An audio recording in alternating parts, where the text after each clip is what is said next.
porque la unidad 5 tiene prácticamente toda la parte orgánica de la Constitución adentro, que está el Poder Legislativo, el Congreso, el Poder Ejecutivo y el Poder Judicial. ¿Sí?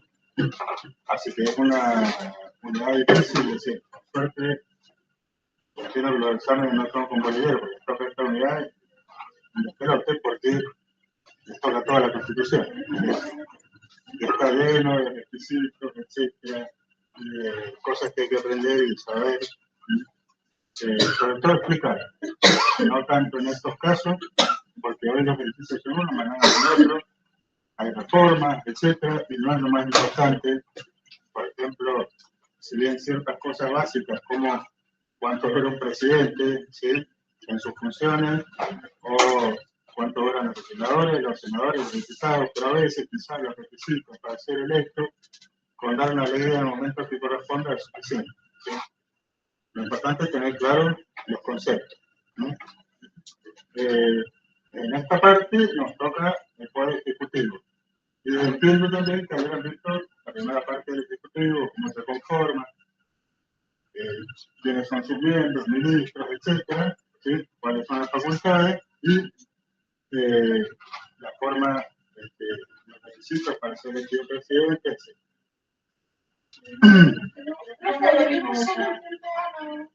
Solamente. Sí. No avanzamos el punto. Porque ayer vino el profe de Gabriel. Entonces no se nos fue al panorama del. Fue más cortito entonces. Fue media hora nada más, que estuvimos hablando un poco del gobierno y el control. Nada más. Sí, de todas maneras. Bueno, justo de ellos son los ministros, ¿sí?, creo, no lo tenía preparado. El Congreso de la Nación, bicameralismo, Cámara de Diputados. No, pero era módulo 2. No, módulo 1. Sí, no, ni siquiera lo terminamos el módulo 3 de los días 4.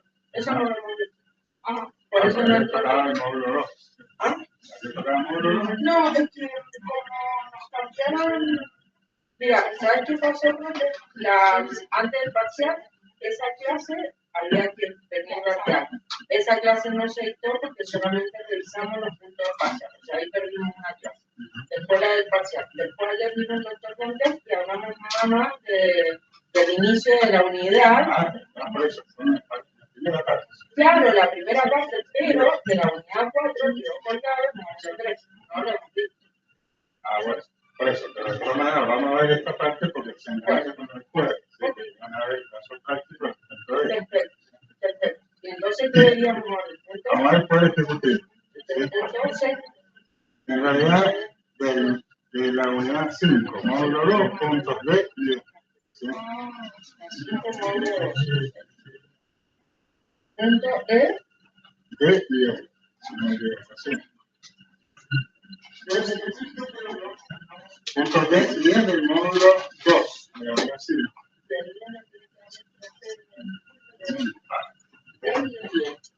Y eso lo que era el Poder Ejecutivo, etcétera, que estaba utilizando la mención como introducción, que establecía la santa introducción. Pero bueno, quizás esto es lo más importante, ¿sí? Como que no está dando importancia a los requisitos para ser elegido presidente, etcétera. Lectura nada más, ¿sí? Pero sí hay que tener claro cuando vamos a las definiciones del presidente, ¿sí? Hay que tener claro ciertos puntos, ¿sí? Porque fíjense que los puntos D y E dicen arrancan con las jefaturas del presidente, ¿sí? En realidad, esta parte es casi puro artículo 99, ¿sí? Donde están determinadas las atribuciones del presidente. Y no solamente las atribuciones, como vamos a ver, empieza con las jefaturas del presidente. El artículo 99, inciso 1, dice que el presidente, ¿sí? Fíjense cómo está, porque una pregunta típica que les van a hacer es cuáles son las jefaturas que tiene el presidente de la nación. Esas jefaturas son 4, podrían ser 5. ¿Sí? ¿Y de dónde sale? Del 99, inciso 1.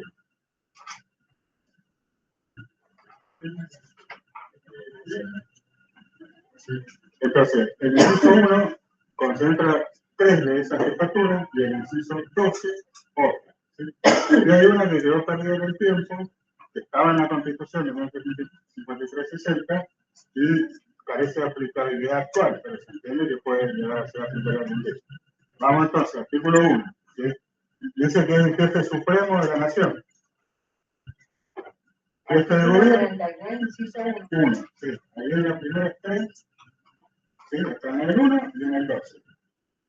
Las jefaturas del presidente. El jefe supremo de la nación. Jefe de gobierno y responsable político de la administración general del país. ¿Qué significa esto? ¿Cómo se llaman estas jefaturas? Una, jefatura de Estado. ¿Sí? Jefatura de Estado significa que representa al Estado. Representa al Estado tanto internamente como externamente. ¿No? Representa ante otras potencias, ¿sí? Así como se les llama, potencias, o países extranjeros. ¿Sí? Eso es la jefatura de Estado, que, como bien saben, los regímenes parlamentarios no presidencialistas tienen un jefe de Estado y un jefe de gobierno separados. ¿Sí? El jefe de Estado tiene un carácter meramente representativo. Es lo que sucede en las monarquías parlamentarias, el jefe de Estado es legal. ¿Sí? Y siempre tienen un primer ministro que es el que es la jefatura de gobierno. No hay que confundirse acá. Nosotros tenemos un jefe de gabinete de ministros que en su momento pretendía monitorear el presidencialismo, ¿sí? Dándole muchas facultades, pero no le sacó la reforma del 94, al darle facultades al jefe de gabinete de ministros, no se las quitó el presidente, con lo cual el presidente sigue teniendo esas jefaturas, ¿sí? Jefe de Estado, jefe de gobierno y jefe de la administración. ¿Sí? No confundirse porque el jefe de gabinete de ministros, ¿sí? También tiene a su cargo la gestión de la administración, pero no dice que sea el titular, ¿sí? Y no le quita esa jefatura al presidente. Entonces, jefe de Estado, jefe de gobierno y jefe de la administración. Esas 3 cosas son fundamentales, ¿sí? Y después vamos al inciso 12, que dice que es jefe de las Fuerzas Armadas, ¿sí? Comandante y jefe de las Fuerzas Armadas. Es decir, que es la autoridad superior de las 3 Fuerzas Armadas, el Ejército, la Marina y de la Fuerza Aérea. ¿Sí? Esto se lo van a preguntar siempre que les toque hablar de el Poder Ejecutivo. Presidente, ¿cuáles son las jefaturas? 3 que están en el inciso 1, de Estado, de Gobierno y de la Administración, ¿sí? Y la que está en el inciso 12, que es comandancia en jefe de las Fuerzas Armadas. ¿Sí? Y queda una más, que estaba en el viejo artículo 86, que es el que establecía las atribuciones del presidente en la antigua Constitución, no reformada, que establecía que era el jefe directo de la capital federal. La capital federal, antes de ser la ciudad autónoma de Buenos Aires, ¿sí? Estaba regida por el presidente, ¿sí? Ha tenido un intendente, ¿sí? Pero no un jefe de gobierno como tiene ahora. Entonces, la jefatura la ejercía el presidente. Y consecuentemente también ejercía la jurisdicción inmediata del Congreso de la Nación sobre el territorio de la capital. Pero ese territorio de la capital pasó a ser Ciudad Autónoma de Buenos Aires. Entonces, cuando se reforma la Constitución, le sacan al presidente, le sacan, entre comillas, esa jefatura, ¿sí? Que es directo de la capital federal. Bueno, pero se entiende que si el día de mañana la capital está ubicada ahí por una disposición que puede cambiar, ¿sí? Entonces, si el día de mañana la capital cambiara o se mueva a otro lado, ¿sí? La ciudad autónoma de Buenos Aires seguiría teniendo su régimen como ciudad autónoma, que sería equiparable a una provincia, pero donde fuera que estuviera la capital, ahí tendría el ejercicio de esa jefatura directa del presidente de la nación. Sería una cuestión de interpretación que habrá que resolver el día que a alguien se le ocurra cambiar el lugar donde está situada la capital. ¿Sí? Entonces, ¿cuáles son las 4/5 jefaturas? Jefe de Estado, jefe de gobierno, jefe de la administración, jefe de la Fuerza Armada y eventualmente jefe directo de la capital federal en el caso de que la capital se mueva a otro lado y no estuviera en la ciudad autónoma de Buenos Aires.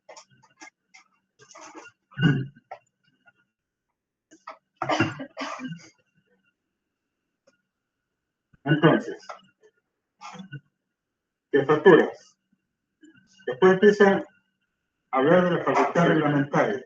¿Y por qué podemos encontrar un hilo conductor acá? Porque estamos viendo el inciso primero del artículo 99, además del 12. ¿Sí?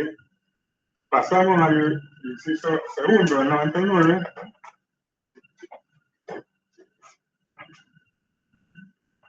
Y dice que el presidente expide las instrucciones y reglamentos que sean necesarios para la ejecución de las leyes de la nación.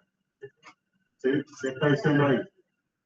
Expide instrucciones y reglamentos que sean necesarios para la ejecución de las leyes de la nación. Las leyes tienen un carácter general. ¿Sí? Y en general, para la redundancia, no ahondan mucho en detalles, ¿sí? Primero porque por su carácter general no es posible que puedan resultar tan detallistas, ¿sí? Y segundo porque hay cuestiones que administrativamente se van acomodando con el tiempo y que pueden ser determinadas por el Poder Ejecutivo. Entonces, las leyes, con ese carácter general, para que puedan resultar ejecutables, ¿sí? Para que puedan resultar útiles, necesitan en general reglamentación, ¿sí? Que no significa pasar por encima de la facultad legislativa que tiene el Congreso. El Congreso da un marco general con la ley y dentro de ese marco puede disponer la propia ley del Poder Ejecutivo, ¿sí? Reglamenta específicamente algunas cuestiones, o bien esa facultad queda librada siempre a la posibilidad del Ejecutivo de proveer a esa ejecución. Por lo tanto, nosotros cuando decíamos que la forma de manifestarse, la forma jurídica que tiene que manifestarse el Poder Ejecutivo es a través de decretos. Así como el Congreso se manifiesta a través de leyes, el Ejecutivo se manifiesta a través de decretos. Y estos decretos, el contenido de estos decretos, ¿sí? Los podemos llamar actos jurídicos o reglamentos, ¿sí? Que es una forma de manifestarse de la administración. No solamente el presidente dicta actos y reglamentos, sino otras instancias dentro de la administración, ¿sí? Pero resulta que los actos jurídicos de carácter individual, por ejemplo, si yo nombro o designo a una persona para ocupar un determinado puesto, ¿sí? Ese es un acto jurídico de carácter individual. Lo estoy ejerciendo, estoy llevando a cabo el ejercicio de la función administrativa y tiene un efecto jurídico individual e inmediato, ¿sí? En cambio, los reglamentos tienen un carácter general. Por ejemplo, si yo reglamento ciertos aspectos de la comprobación de los requisitos necesarios para acceder a un determinado cargo público, ¿sí? Quiere decir que tiene un carácter general. Es para todo aquel que quiera ocupar un cargo público, yo estoy disponiendo, reglamentando, ¿sí? Los requisitos para poder acceder a ese cargo. ¿Por qué reglamentarlo? Porque los requisitos deberían ser determinados por la ley, ¿sí? La ley debería disponer, acá viene la diferencia entre lo que es la limitación de la facultad reglamentaria, ¿sí? Si la ley dice, como también dice la Constitución, para ejercer tal cargo se deben cumplir tales y tales requisitos, la reglamentación no puede irse más allá, ¿sí? No puede exceder ese número de requisitos. Solo puede reglamentar, ¿sí? Cómo se van a comprobar esos requisitos, ¿sí? No puede disponer otros requisitos nuevos, ¿sí? Diferente a los establecidos por, en este caso, la Constitución o una ley. Si la ley dice, para acceder a tal cargo, se deben cumplir tal requisito, de ahí no se puede mover el Poder Ejecutivo. Solo reglamenta la forma en que esos requisitos van a ser exigidos, comprobados, etc. ¿Sí? Entonces, esos son los que se llaman reglamentos ejecutivos, ¿sí? Porque hacen a la aplicación de la ley, ¿sí? O reglamentos de ejecución, ¿sí? Reglamentos de ejecución y reglamentos autónomos. Los reglamentos autónomos son aquellas normas que dicta el Poder Ejecutivo, como dijimos, de carácter general, pero que hacen a el movimiento ordinario de la administración. ¿Sí? Como dijimos recién, por ejemplo, determinar la forma de acceso a un cargo público. El acto sería nombrar a una persona en particular y el reglamento, ¿sí? Establecer y tener las condiciones. ¿Sí? Entonces, el Ejecutivo se manifiesta a través de decretos. Jurídicamente esos decretos los caracterizamos como reglamentos. ¿Sí? Pueden ser autónomos porque se refieren a la actividad propia del Poder Ejecutivo, o pueden ser de ejecución porque se refieren a la posibilidad de hacer en la práctica ejecutiva las normas emanadas del Congreso. ¿Sí? Por eso unos son autónomos porque es el ejercicio de facultades propias del Ejecutivo. ¿Sí? Y los que no son autónomos, sino que son de ejecución, se refieren a la reglamentación de las leyes. ¿Sí? Todos son decretos.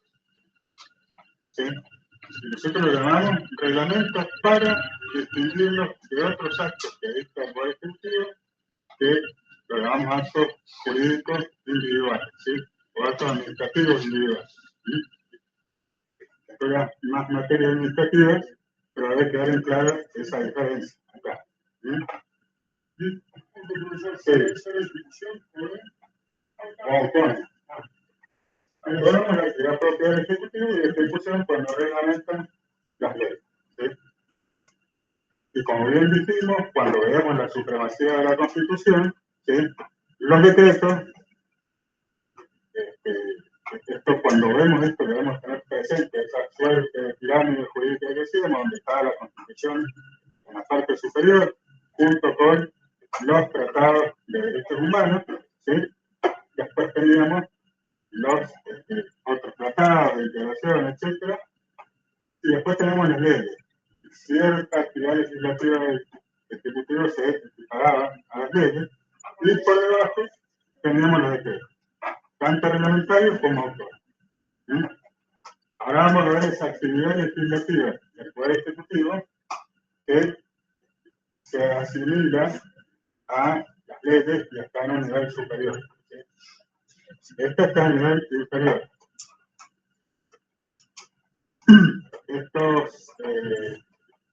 Estas posibilidades de actuación del Ejecutivo surgen del siguiente inciso del 99. En el primero, veamos entonces, fundamentalmente, las jefaturas del Poder Ejecutivo junto con el 12. En el segundo, vemos la facultad reglamentaria. ¿Sí? Y en el tercero, van a ver que comienza diciendo, el inciso tercero, comienza presentando, ¿sí?, otra función del Ejecutivo que es la de colegislación. ¿Sí? Porque el Poder Ejecutivo participa en el proceso de formación de las leyes de distintas maneras. ¿Cierto? Puede presentar proyectos, ¿sí?, como dice el artículo 77, ¿sí?, porque los proyectos se inician en la entrada de las cámaras o por parte del Poder Ejecutivo.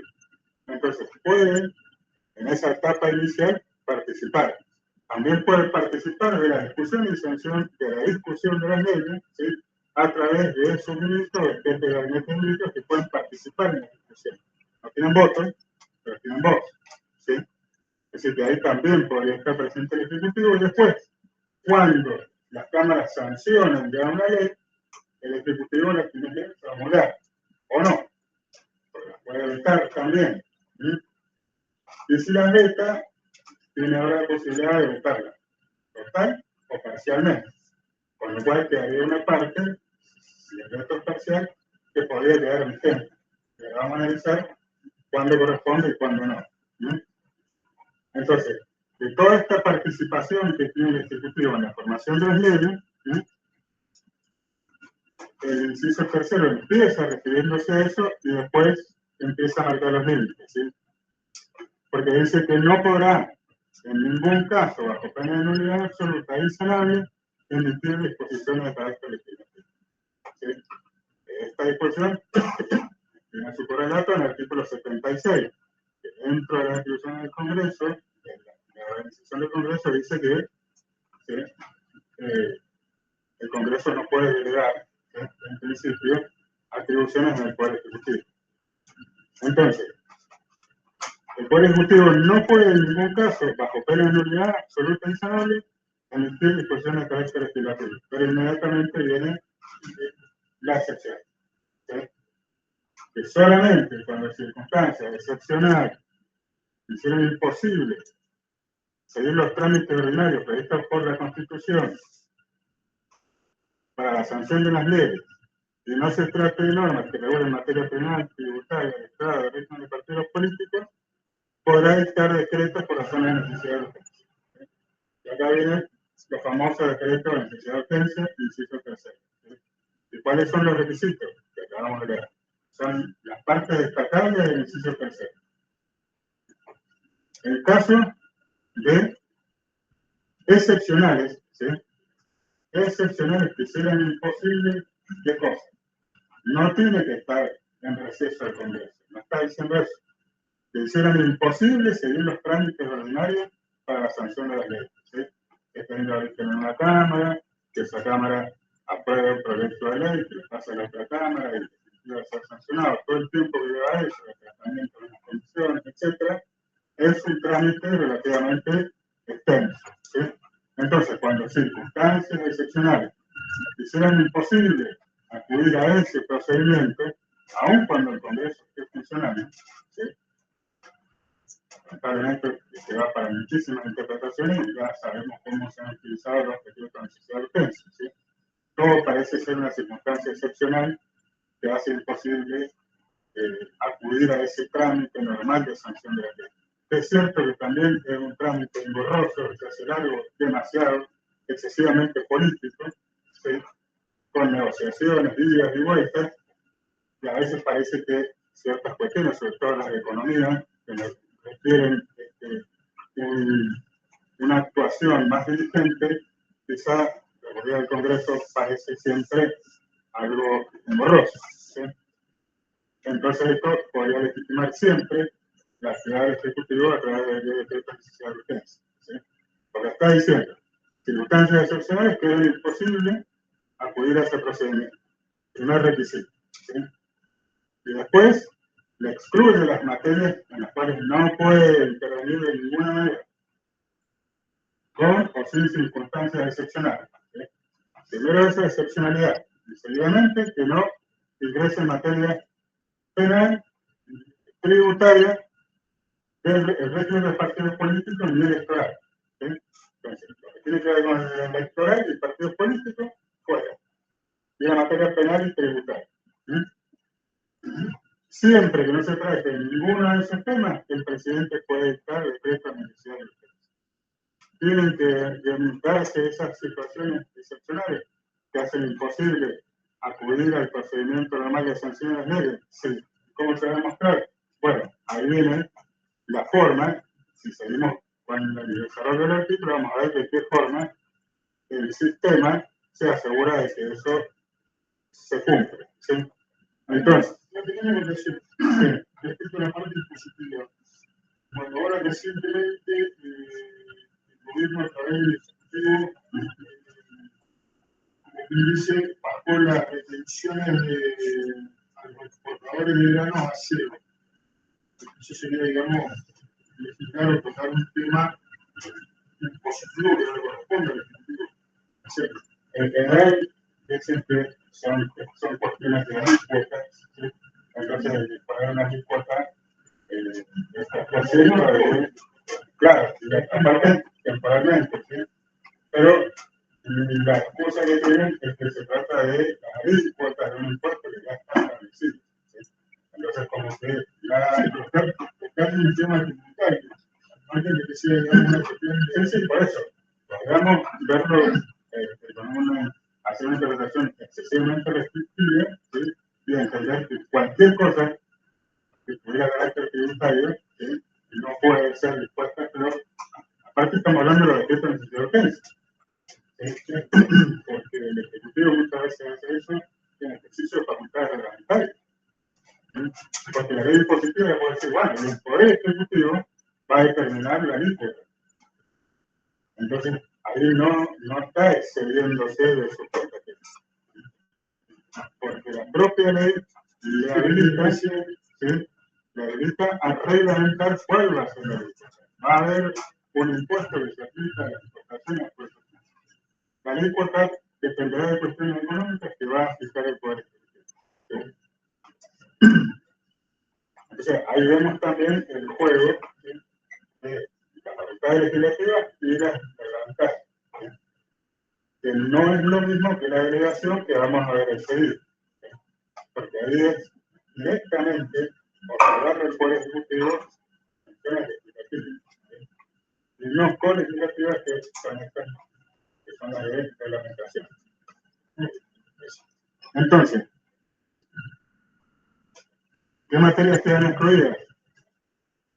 Penal, tributaria y lo que tiene que ver con el régimen electoral y partidos políticos. ¿Sí? Y tiene que darse esta característica de que sea una circunstancia excepcional que impida acudir al procedimiento normal de sanción de la ley. ¿Sí?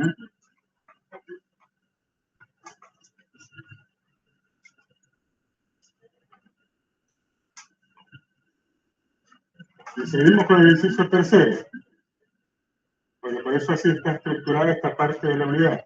¿Sí?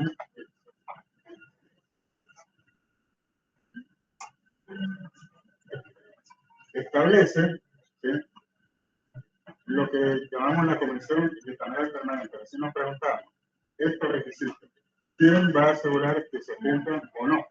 ¿Sí? Y entonces se establece, ese mismo inciso establece la Comisión Bicameral Permanente. Su nombre lo indica, una comisión formada por miembros de ambas casas. ¿Sí? Cuya conformación, funcionamiento está determinado por una ley especial. Lo dice así el inciso tercero. Una vez que se dicta un decreto de necesidad de urgencia, el jefe de gabinete de ministros personalmente, dentro de los 10 días, someterá la medida a consideración de la Comisión Bicameral Permanente, ¿sí?, cuya composición deberá respetar la proporción de la representación de cada cámara. Y un poquito más adelante, una ley especial sancionada con la mayoría absoluta de la totalidad de los miembros de cada cámara regulará el trámite y los alcances de la intervención del Congreso. ¿Sí? Entonces, la Constitución llega hasta ahí. ¿Sí? El presidente, en principio, no puede en ningún caso, bajo pena de nulidad, ejercer funciones legislativas. Solo en caso de circunstancias extraordinarias que impidan acudir al procedimiento normal, porque ya que puede presentar un proyecto de ley, lo podría hacer y dejar que discurra a través del procedimiento legislativo y se convierta en ley, cuando circunstancias excepcionales hagan imposible que eso pueda llegar a darse, y siempre que no se trate de materia penal, tributaria, de régimen de los partidos políticos o electoral, ¿sí?, entonces puede dictar estos decretos de necesidad de urgencia. Y el jefe de gabinete de ministros inmediatamente tiene que someterlo al control del Congreso a través de la Comisión Bicameral Permanente. Hasta que llega la Constitución y nos dice que una ley especial va a determinar cómo va a ser el procedimiento de la intervención del Congreso. ¿Sí? Y esta es la ley 26.122. No está en el programa, pero es importante y fundamental en este sentido. Una ley que está siendo reformada en este preciso momento. ¿Sí? Después hubo lo que se llama media sanción, a lo que no corresponde el término, del Congreso, del Senado de la Nación, pasó a la Cámara de Diputados y hubo una observación respecto de un determinado punto, ¿sí?, porque y volvió a la Cámara de Diputados y a la Cámara de Senado. ¿Sí? Y en ese punto nos encontramos. Mientras tanto, vamos a ver la ley 26.122 como está hoy. ¿Sí? El principal punto de discusión pasa por lo que es el artículo 24, a la cortita, el artículo 24, si no me equivoco, que es el que establece que el rechazo de ambas cámaras del Congreso, ¿sí?, respecto del decreto de necesidad de urgencia, implica la derogación de acuerdo a lo que establece el artículo 2 del Código Civil.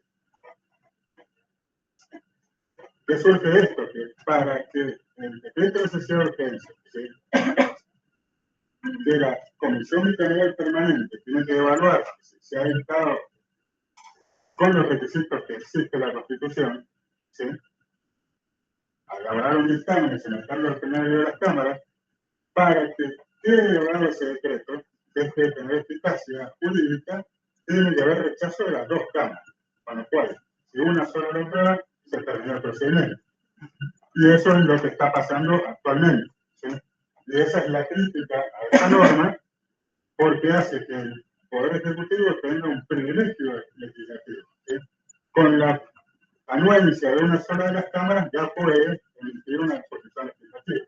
Si bien está limitado en cuanto a la materia, en las materias en que puede legislar, entre comillas, ¿sí?, solo necesita el apoyo de una sola de las cámaras, ¿sí?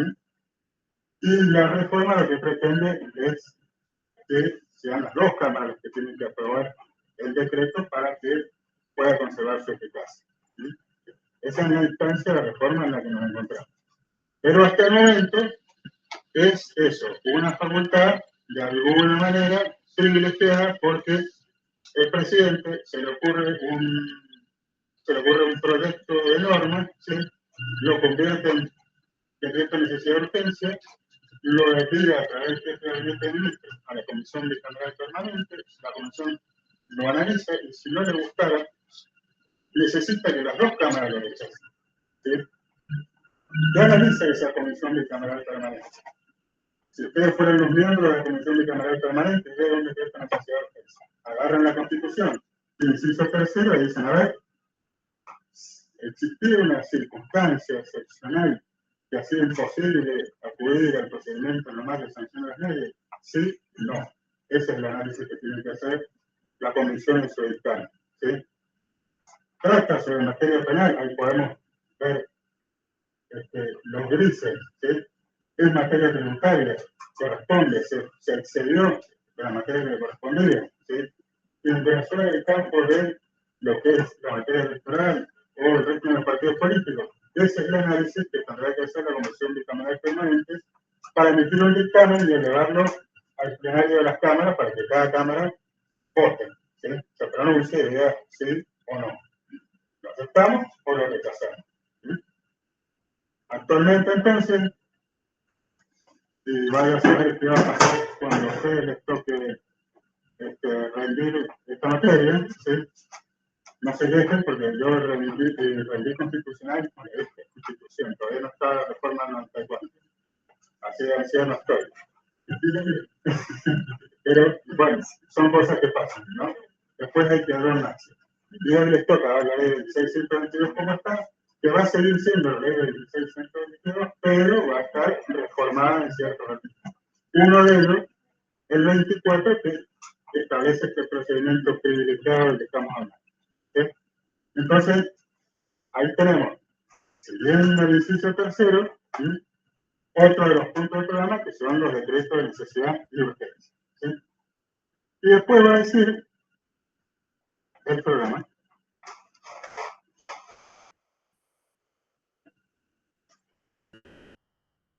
Va a referirse a la delegación legislativa, ¿sí? Se refiere al artículo 76, que nosotros ya habíamos visto, ¿sí? La prohibición que tenía el presidente apenas iniciaba este inciso tercero, que decía que en ningún caso podía ejercer función legislativa, salvo la instauración de estos decretos de necesidad de urgencia.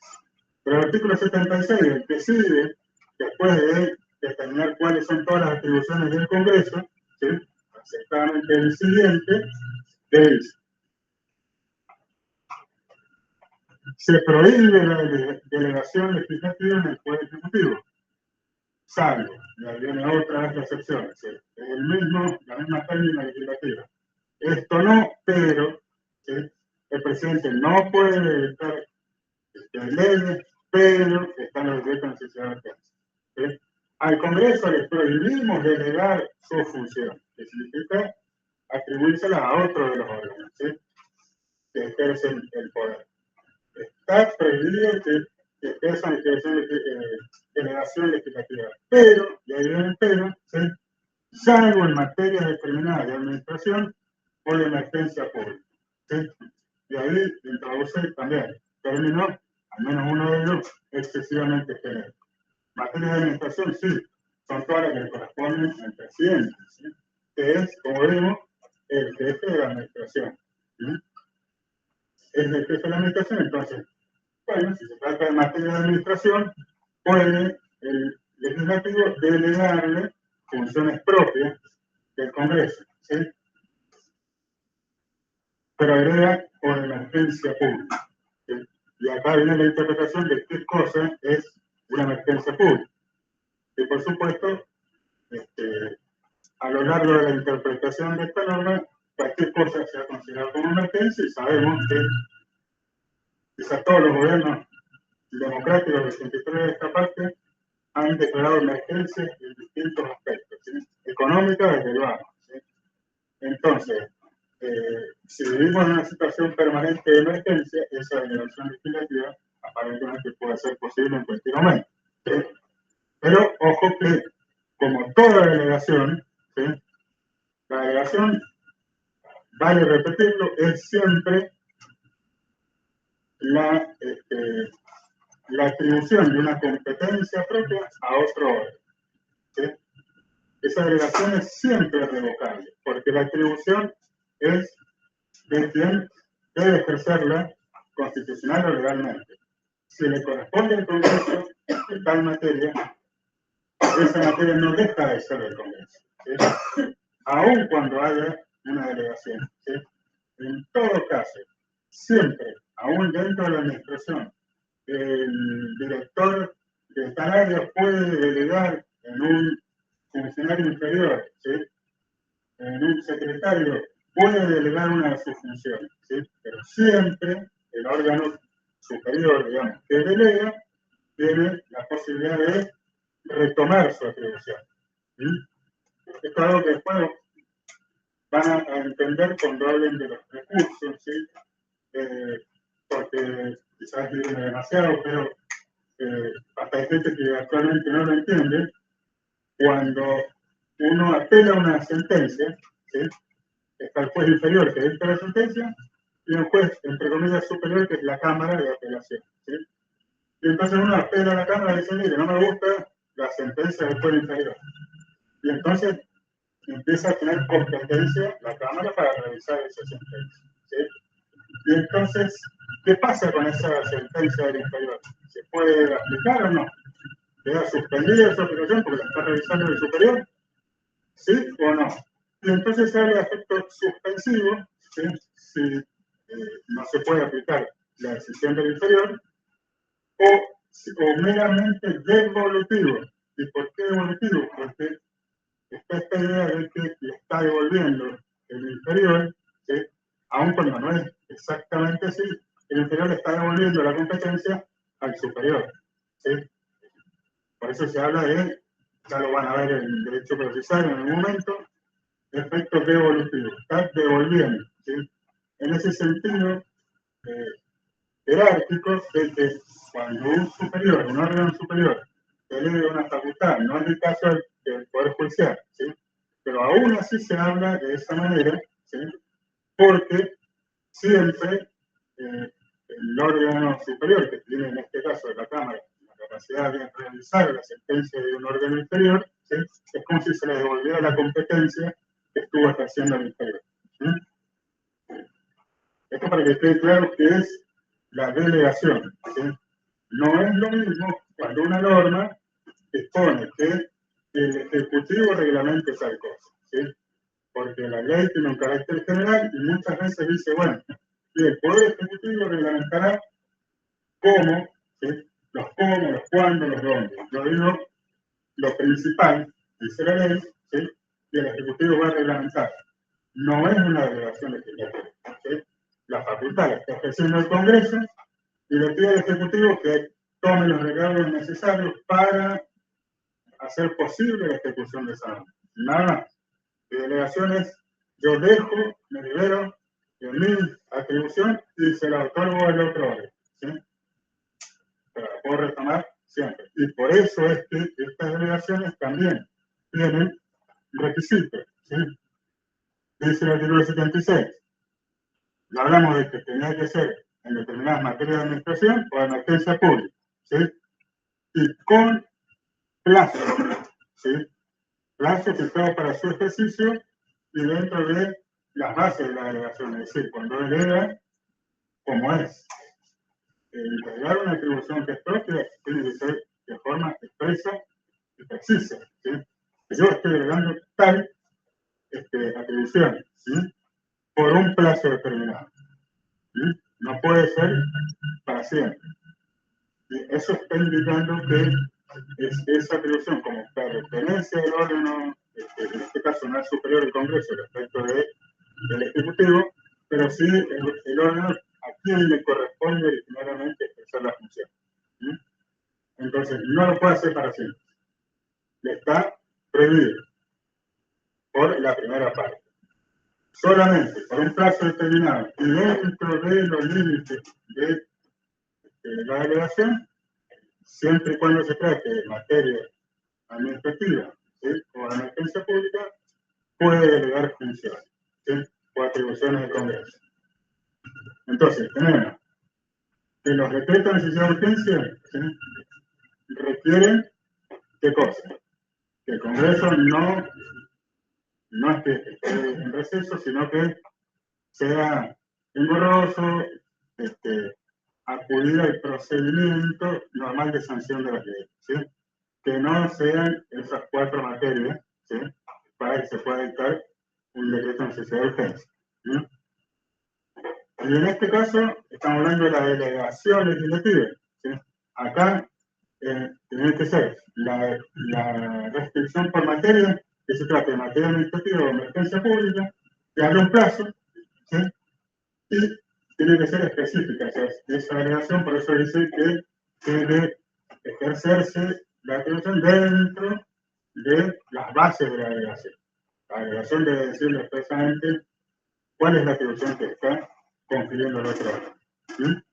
Entonces, eso es el requisito de la delegación, porque la ley 26.122, de la que hablábamos recién, respecto a los decretos de necesidad de urgencia, también habla de estos decretos delegados, ¿sí? Cuando se dicta un decreto de necesidad de urgencia, pasa el test de gabinete de ministros, se lo pasa a la Comisión Bicameral Permanente para que lo revise, emita un dictamen y lo eleve al plenario de las cámaras, ¿sí? En el caso de estos decretos delegados, también, ¿sí? Es un procedimiento semejante. Y debe revisar en este caso la Comisión Bicameral Permanente estos requisitos de los que hemos hecho referencia, ¿sí? Entonces, el decreto de necesidad de urgencia pasa a la Comisión Bicameral Permanente que revisa estos requisitos establecidos por la Constitución. También los decretos delegados, ¿sí? Y esta ley 26.122 también le va a dar competencia a esta Comisión Bicameral Permanente para revisar otra actividad del Ejecutivo que ya habíamos mencionado antes, ¿sí? Porque el Ejecutivo, como vemos, participaba de todo el proceso de formación de la ley. Tiene la iniciativa, ¿sí? Dice el artículo 77, puede iniciarse el proyecto de ley en cualquiera de las cámaras o por parte del Poder Ejecutivo, ¿sí? Puede participar de la discusión, ¿sí?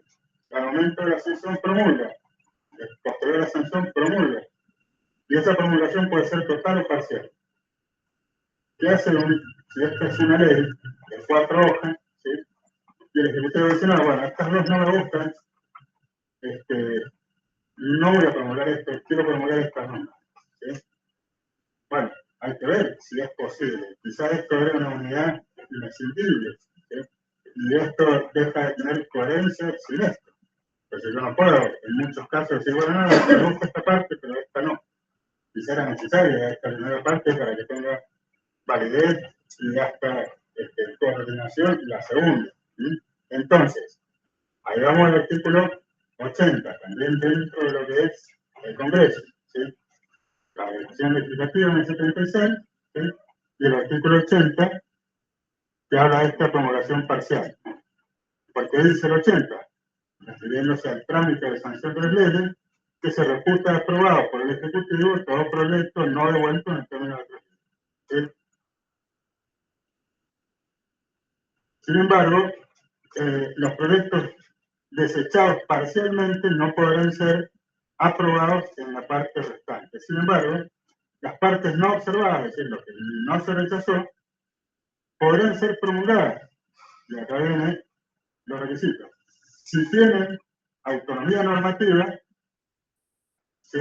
Y su aprobación parcial no altera el espíritu ni la unidad del proyecto. ¿Sí? Entonces, dos requisitos. ¿Sí? Para que analizar si puede ser viable un veto parcial, lo cual implica una promulgación parcial. ¿Sí? Ese pedazo de ley que queda subsistente, que pretende el Ejecutivo que quede subsistente, ¿sí?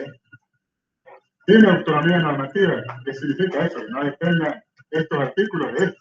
¿Sí? Si estos establecen el marco y estos de alguna manera reglamentan ese marco, si yo lo divido no me sirve. ¿Sí?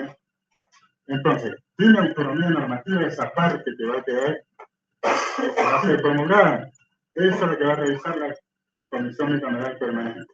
¿Sí? O esta parte, si bien tiene cierta autonomía normativa, contraría el espíritu que tenía la norma, ¿sí? Que pretendía que estuvieran vigentes estas dos cosas. ¿Sí? Es un análisis mucho más profundo, más técnico, el que se va a hacer en este caso, porque ya son requisitos que hacen a la viabilidad de la norma, ¿sí? La viabilidad futura de la norma. ¿Sí? Pero, por eso también está incluido en esta ley 26.122, ¿sí? A la que se refiere la Constitución, cuando presenta los decretos de necesidad de urgencia, ¿sí? Este mismo procedimiento se sigue para el decreto delegado y para los casos de promulgación parcial de normas.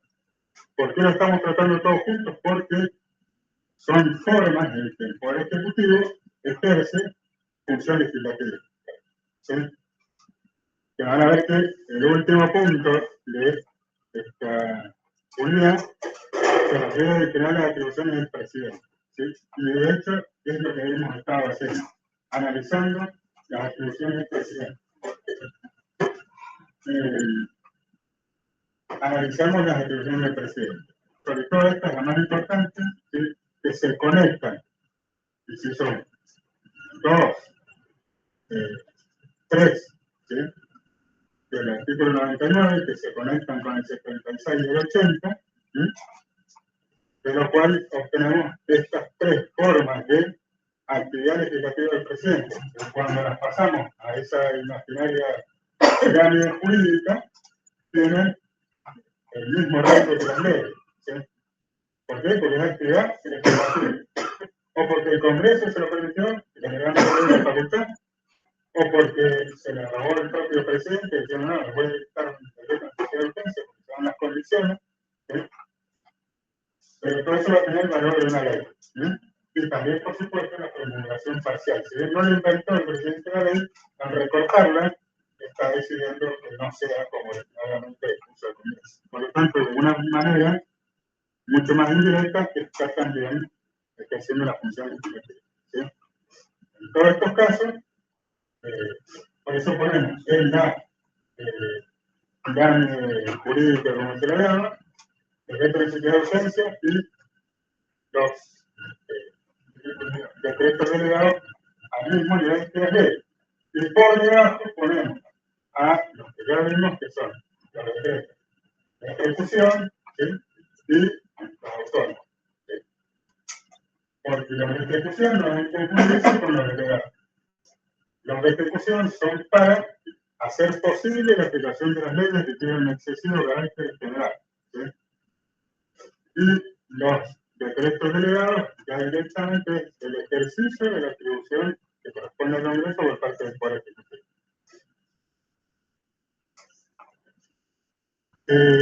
Respecto de las atribuciones del Poder Ejecutivo inciso del artículo 99, ya hemos mencionado varios, hemos hablado de las jefaturas, ¿sí? Solo queda destacar quizá, porque los otros son de simple lectura, ¿sí? El ejercicio de las facultades, aquellas que no ejercen, ¿sí? Sino también con la colaboración de otros órganos. ¿Sí? Saben que el presidente, y esto se vincula con la tercera parte de esta unidad, que es el Poder Judicial, una de las principales funciones que tiene el Poder Ejecutivo es la de designar a los jueces. ¿Sí? Y designa tanto a los jueces de la Corte Suprema de Justicia de la Nación como al resto de los jueces inferiores. ¿Sí? Van a ver que son distintos los procedimientos. Primero porque a los jueces de la Corte el Poder Ejecutivo los nombra, ¿sí? Directamente con acuerdo del Senado, pero elige a quien se le da la gana. ¿Sí? Por supuesto que requiere el acuerdo del Senado.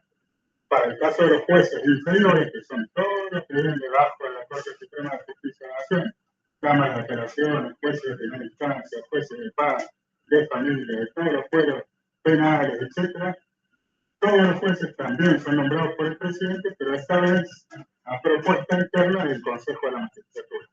Se va a tomar un examen para ver quiénes están más capacitados para ser jueces, ¿sí?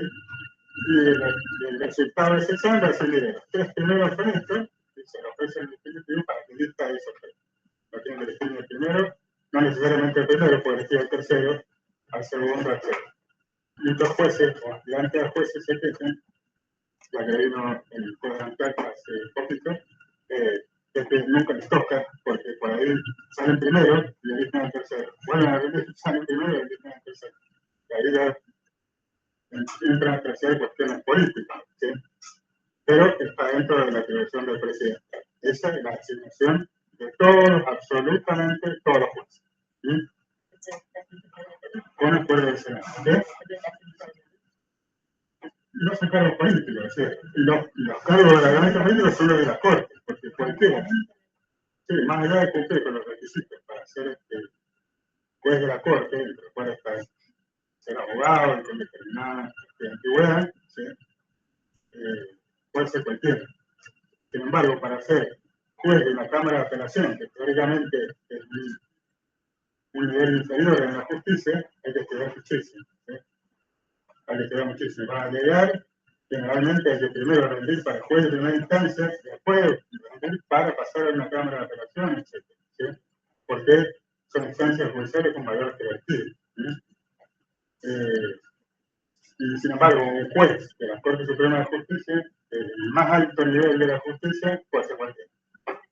Puede ser yo, mañana, le caigo bien al presidente y me dice, y se termina el asunto. Soy abogado, tengo algún tiempo de ejercicio, puedo no saber nada y ahí me siento. ¿Sí? Quizá eso es discutible. ¿Sí? Efectivamente son cargos políticos. ¿Sí? Pero también hay que tener en cuenta que, y esto viene a cuento de toda la unidad, que el Estado es uno solo. ¿Sí? Y ejerce el poder, y hay distintas funciones del poder. Entonces, el poder judicial tampoco puede estar ajeno, ¿sí? A los caracteres del resto de los poderes. ¿Sí? Todos tienen su carácter político. Y bueno, la Corte Suprema de Justicia, más que un órgano técnico jurídico, es un órgano político. ¿Sí? Y van a ver que muchas de sus decisiones tienen más peso político a veces que jurídico. ¿Sí? Salvo que sean cuestiones técnicas muy particulares, pero la Corte siempre va a actuar de una manera política. ¿Sí? Todo esto es discutible, por supuesto. ¿Sí? Bueno, esa es otra de las funciones, una de las más importantes que tiene el presidente de la Nación, y además también dos más que están en los incisos 16 y 20 del artículo 99, ¿sí? Los números, a ver si le pegué, 16 y 20. Lo voy a encontrar.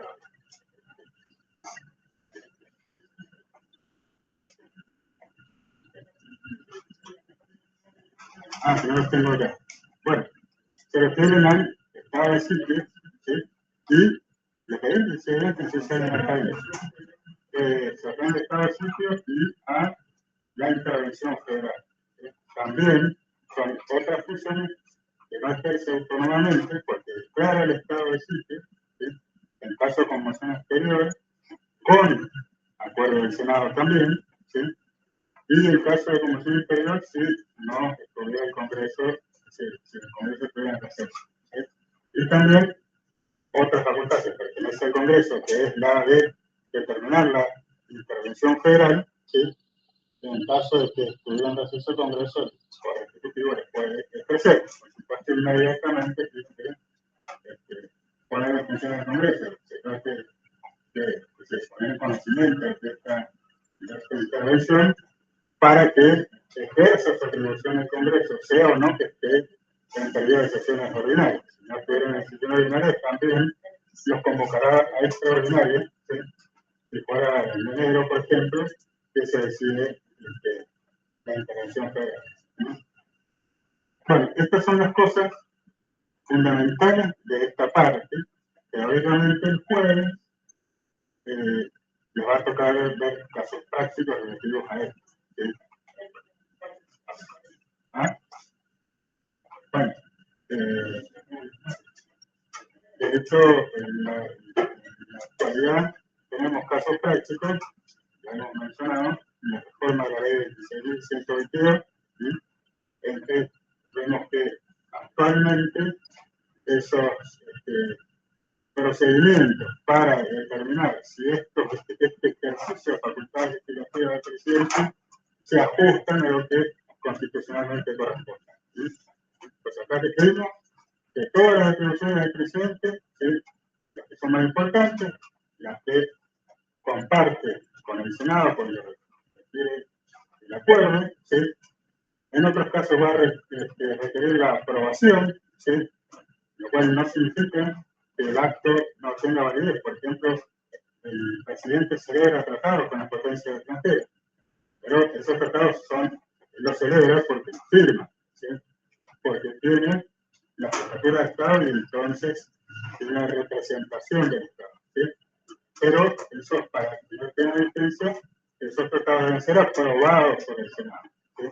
Que son funciones que cumple en coordinación con otros gobiernos, ¿sí? Senado o el Congreso en pleno cuando tiene que aprobar, ¿sí? Y destacamos esas tres funciones que tienen carácter legislativo y que son el corazón de esta parte de la unidad, que son los decretos de necesidad de urgencia, el ejercicio de facultades delegadas, el decreto delegado, ¿sí? Y la posibilidad de promulgación parcial de la ley, ¿sí? Y el sistema de la ley 26.122, que no deben dejar de verlo, ¿sí? Son 24 artículos, no dicen, son extensos, ¿sí? Y los van a tener que tener presentes porque están a punto de ser reformados, al menos en 7 o 8 artículos va a ser reformado, ¿sí? Cuando el toque de rendirlo tendrán que quedar. Y bueno, eso es todo. No sé si existen dudas al respecto, si estamos con el tiempo. Sí. Creo que eran los casos prácticos del jueves, ya lo han entendido. Sí. Pero ya saben, para estar más frescos para el jueves, eso es artículo. Sí.